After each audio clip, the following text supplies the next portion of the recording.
Cinco minutos, vê e entende, misericórdia quero e não sacrifício. Com essas palavras, misericórdia quero e não sacrifício, Jesus, em Mateus capítulo 9, versos 10 até o 13, reensinava aos seus discípulos os ensinos do Antigo Testamento, de Oséias capítulo 6, verso 6. Qual era o contexto, a situação aqui vivenciada?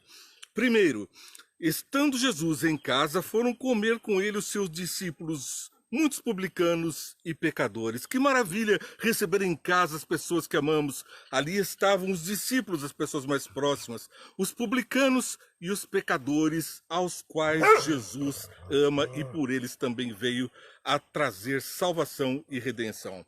Temos então a sequência da história. Aqui, então, ouvindo isso, vendo isso, os fariseus perguntaram aos discípulos dele: por que o mestre de vocês come com os publicanos e pecadores? Eles eram discriminados, não poderiam fazer parte do povo eleito, do povo santo, se achavam melhor que os outros por conta dos jejuns, por conta das práticas religiosas, das tradições, dos farisaísmos. Estavam cheios de regras que os tornavam santos diante do mundo, mas pecadores diante de Deus. A sequência, ouvindo isso, Jesus disse: não são os que têm saúde que precisam de médico, mas sim os doentes. Vão aprender o que significa isto. E repete Isaías capítulo 6, verso 6.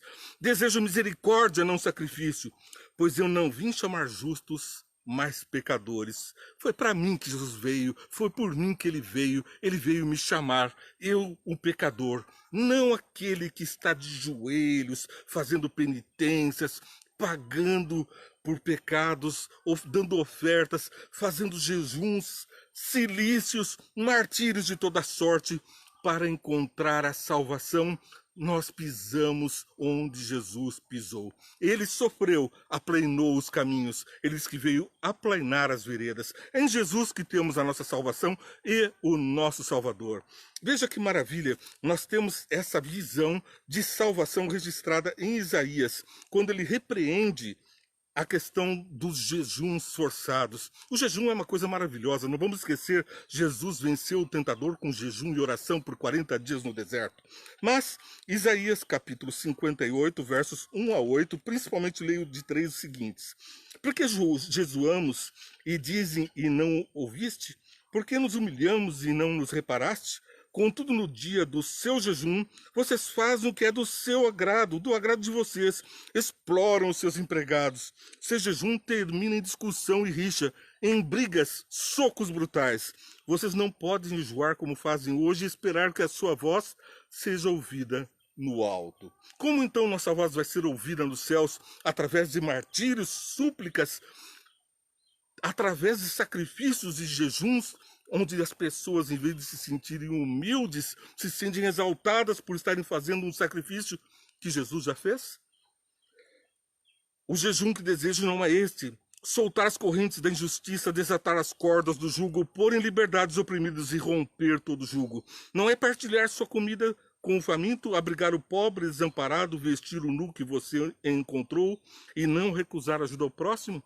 Esse é o jejum que Jesus requer de mim e de você.